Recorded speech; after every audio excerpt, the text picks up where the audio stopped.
The air was thick with the smell of old books and dust. I loved it. The curiosity shop was crammed with forgotten treasures.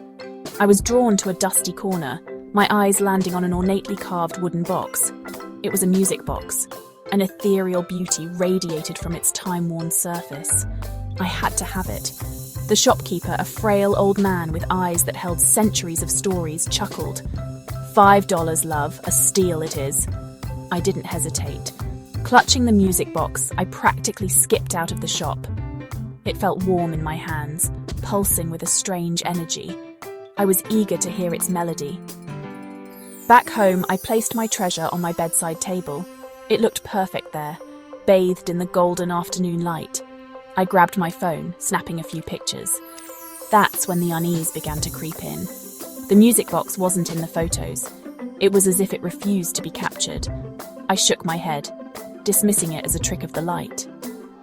I wound the key, and a haunting melody filled the room. The tune was melancholic, beautiful, yet unsettling. It was like the soundtrack to a forgotten dream. Little did I know this was just the beginning of my nightmare. The first night, I woke to the distinct sound of footsteps creaking on the floorboards just outside my bedroom door. My heart pounded in my chest. I strained to listen, but the sound had vanished.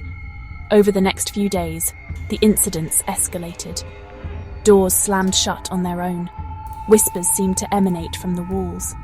My once peaceful home was now a stage for unexplained phenomena, and the music box sat on my bedside table, its presence a constant reminder of the strange events unfolding around me.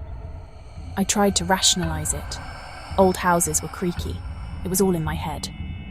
One night, the music box started playing on its own. The haunting tune echoed through the silence of my room, raising goosebumps on my skin. Enough was enough. I decided to get rid of it. The next morning, I drove to the local park, leaving the music box under a willow tree. Relief washed over me. I was free. But when I returned home, the music box was back. It was on my bedside table, exactly where I'd left it. Panic seized me. This was beyond creepy. This was something else entirely.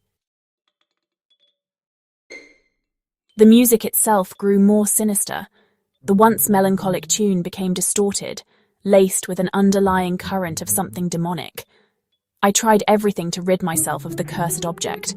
I threw it in the trash, only to find it back on my bedside table. I tried giving it away, but it always returned. I even attempted the unthinkable. I took a hammer to the intricate carvings, smashing the music box into 100 pieces. I watched as the shattered remains burned in my fireplace. I felt a moment of triumph as the flames consumed the last of the wood, but my victory was short-lived.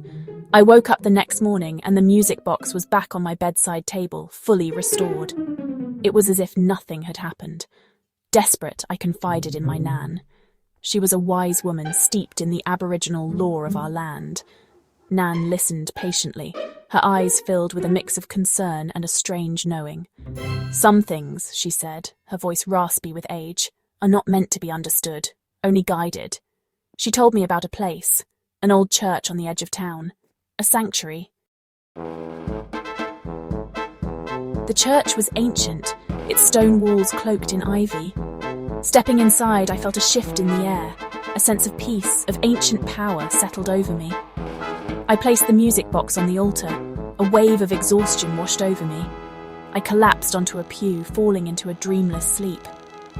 When I woke, the music box was gone.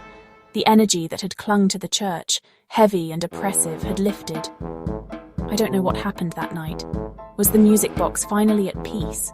Or was it simply biding its time, waiting for its next unsuspecting victim? The experience left me with more questions than answers. But one thing's for sure, some things are better left undisturbed. If you enjoyed this chilling tale, give it a thumbs up and subscribe to my channel for more true Aussie horror stories. Until next time, stay spooky.